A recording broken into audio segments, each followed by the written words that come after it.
Hi everybody! Today I'm going to show you how I starch my pink flower so that it's nice and ready for when you want to applique it down to your block. As you can see, I have my heat resistant mylar. Right here I'm using Templar. I like that a little bit better because it doesn't warp as much. So I have my Templar template, I have my flower all cut out, and as you can see, if you look real closely, you can see that I have nipped in at all these corners. I haven't cut all the way to where that line is, but pretty close. So to start off, when I'm doing a flower like this, I like to take care of these inner points first. So I'm going to just work around the flower, pressing those points first.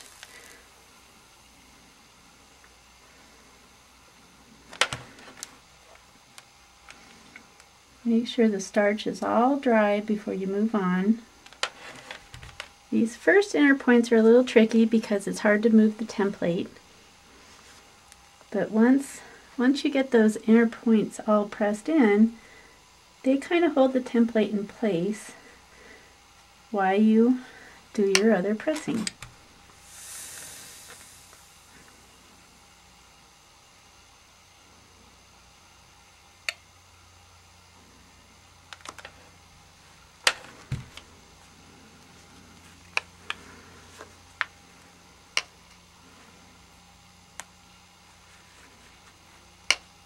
So just very slowly working your way around your flower.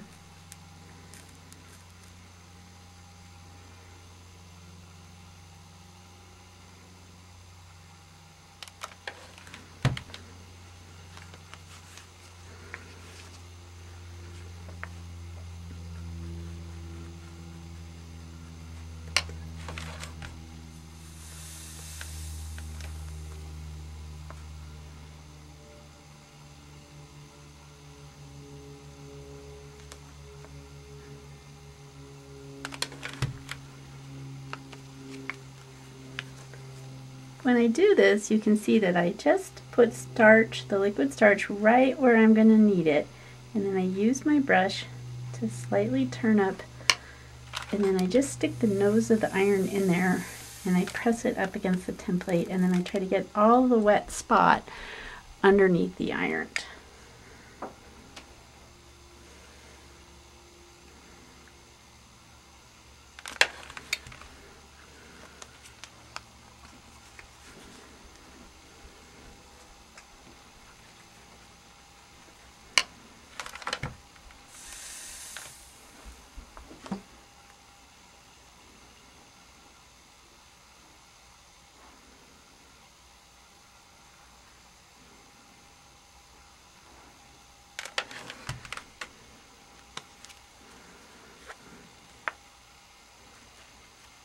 And as you can see, as I get closer to having all these inner points pressed, the template just naturally is held in place by the fabric, and I don't have to use a lot of pressure to keep it in place anymore. It's a little easier on the hands for those of us who are developing arthritis in our hands. So I like these techniques that save our hand strength. So the last point.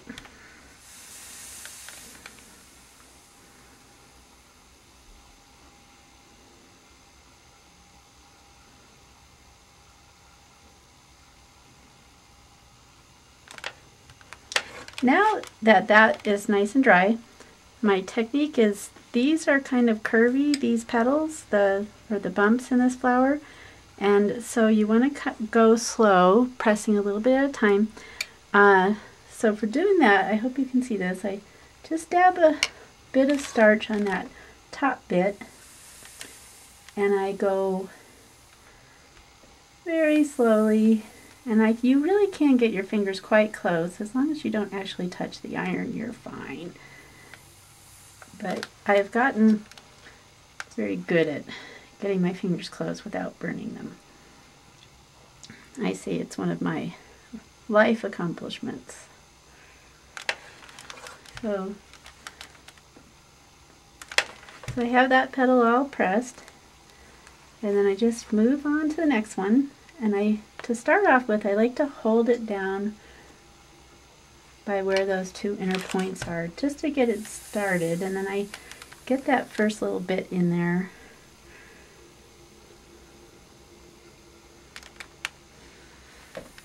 And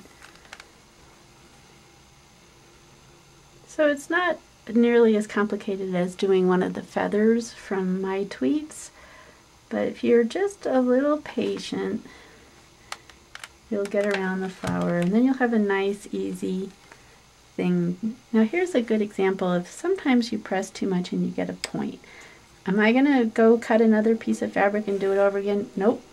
I'm just going to fix it. You just dab the teeniest bit of starch on those points, and you kind of work it with your iron, and almost all little points are correctable. See, it's gone now. So you just progress all the way around your flower.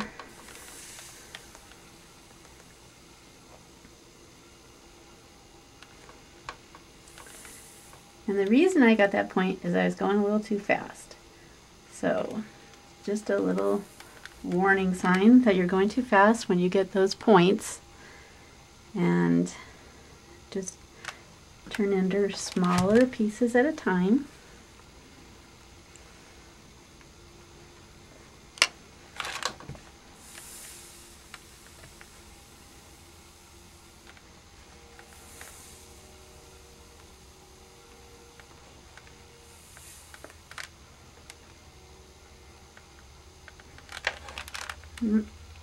Make sure it's completely dry or it'll start popping back up.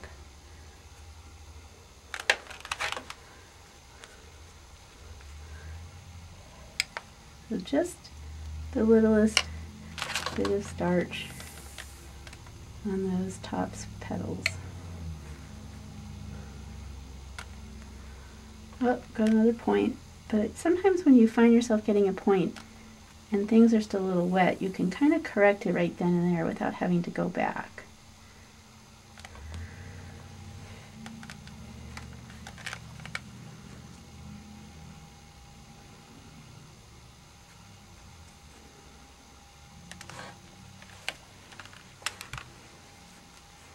Just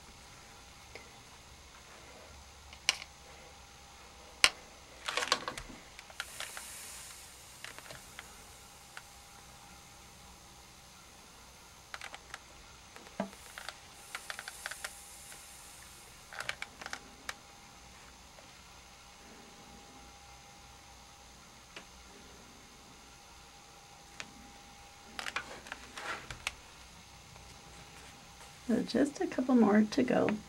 As you see, just once you learn to do this, it can be very relaxing to make these shapes, and then it makes appliquing them very relaxing as well.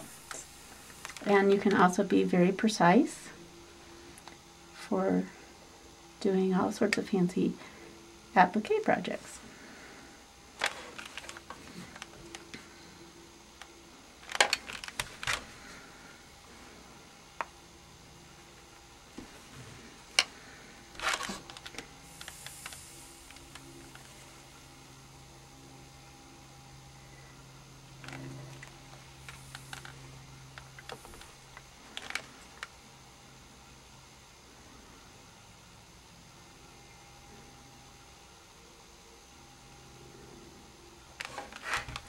So there you go. There's your nice flower. Now that it's all dry, that point looks like it could be addressed a little, so let's just dab a little extra starch on that and flatten it out a little more.